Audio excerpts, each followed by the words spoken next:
안녕하세요. 오늘의 건강프렌즈 치과의사 김의원입니다. 저는 치아 보존 치료와 신경 치료와 같은 치료를 하고 있습니다. 보존 치료는 손상된 치아를 발치하지 않고 최대한으로 회복시키는 치료로 충전 치료, 크라운 치료 등이 있습니다. 그 중에서 충치가 깊어져 신경을 죽게 만들었을 땐 신경 치료로 통증을 없애주는 치료도 많이 하고 있습니다. 그럼 오늘은 신경 치료와 사랑니 발치에 대해 알아보는 시간을 가져보겠습니다.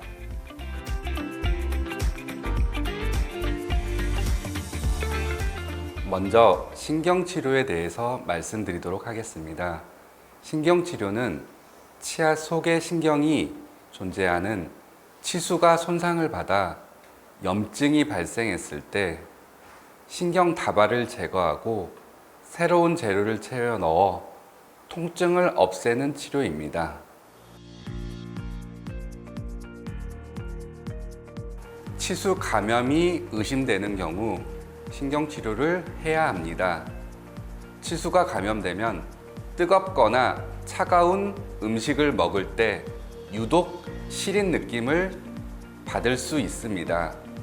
그리고 잇몸에 볼록하게 고름주머니 같은 게 만져진다면 치수 감염을 의심해 볼 수 있습니다. 치수 감염 외에도 신경치료를 해야 하는 경우는 충치가 치수 깊이 진행된 경우, 그리고 외상으로 치아가 깨져 치수가 노출된 경우, 마지막으로 외상으로 치아가 빠진 경우가 있습니다. 신경치료를 해야 하는 이유는 치수신경은 치아에 가해지는 해로운 자극의 통증으로 반응하면서 치아를 보호하는 역할을 하고, 혈관은 치아에 수분과 양분을 공급하는 역할을 합니다. 신체 다른 부분의 감염이 있을 때 항생제 등의 약제를 이용한 치료가 가능한 것과 달리 치수는 단단한 치아 내부의 한정된 공간에 갇혀 있는 구조적인 특성으로 약제에 의해 치료가 되지 않습니다. 치수 감염이 확실하다면 감염된 치수 조직을 제거하는 신경치료만이 치아를 빼지 않고 유지할 수 있는 방법입니다.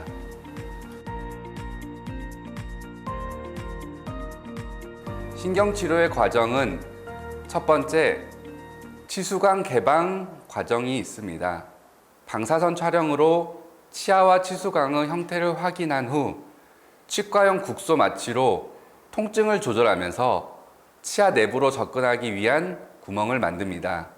치수가 이미 생활력을 잃어 더 이상 통증을 일으키지 않는 상태라면 마취 없이 진행할 수도 있습니다.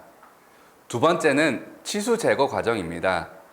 가느다란 치아 뿌리 속의 관에도 들어갈 수 있는 특별히 고안된 작은 기구를 이용하여 치수강은 물론 치아 뿌리 속의 치수까지 제거합니다. 세 번째는 치근관 형성 과정입니다.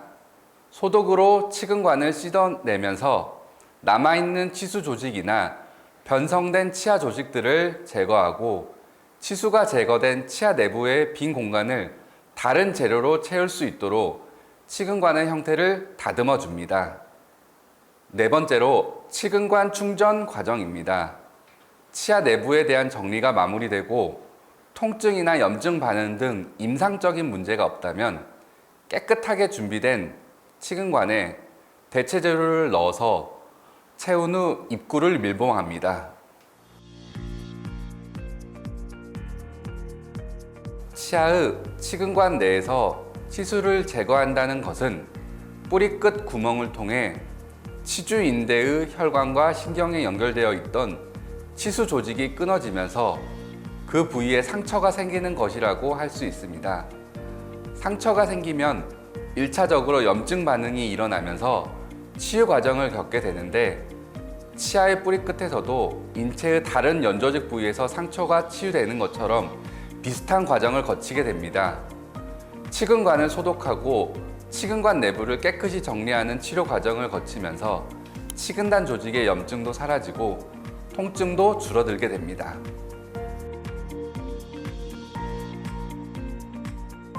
환자분이 원하시면 치아 발치가 가능합니다.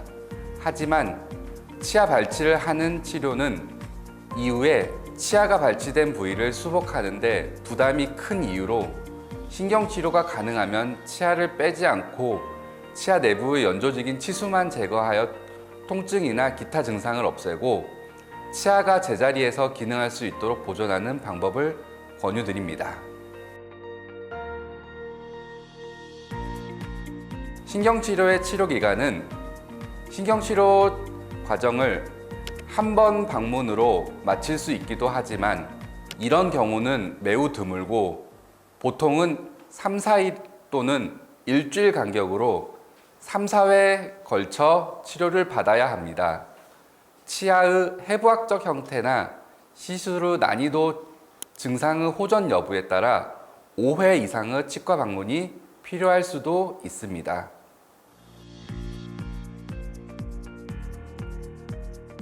치수가 들어있는 치아 중앙부 방을 치수강이라고 하는데 신경치료를 하게 되는 치아는 치수강을 개방하는 과정에서 상당한 양의 치아 조직이 삭제되어 치아가 약해집니다. 이미 치아의 머리가 많이 손상된 상태에서 치료가 진행되었다면 남은 치아 조직의 양이 많지 않아 충격이나 씹는 힘에 저항하는 능력이 현저히 줄어듭니다. 따라서 치료 후에는 정상적인 기능이 가능하도록 치아의 머리를 씌우는 형태의 적절한 수복이 필요하며 소복되지 않은 채 치아를 사용하다가 치아가 부러지거나 갈라진다면 치아를 빼야만 하는 상태가 될 수 있습니다. 신경치료 이후 주의해야 할 점은 신경치료가 된 치아는 치아 자체의 감각을 느끼는 신경이 제거된 상태이므로 냉, 온 자극에 반응하지 않고 충치가 진행되어도 통증을 일으키지 않습니다. 치아는 단단한 치질이 남아있는 한 관리가 소홀하면 언제든지 충치가 생길 수 있고 신경치료 후 다시 충치가 진행된다면 통증이 없어서 발견이 늦을 수 있습니다. 이런 경우도 결과적으로는 치아 발치를 해야 하는 상황이 될 수 있어서 평소에 세심하게 관리하고 정기적으로 치과를 방문해 검진을 받음으로써 조기에 발견하고 치료할 필요가 있습니다.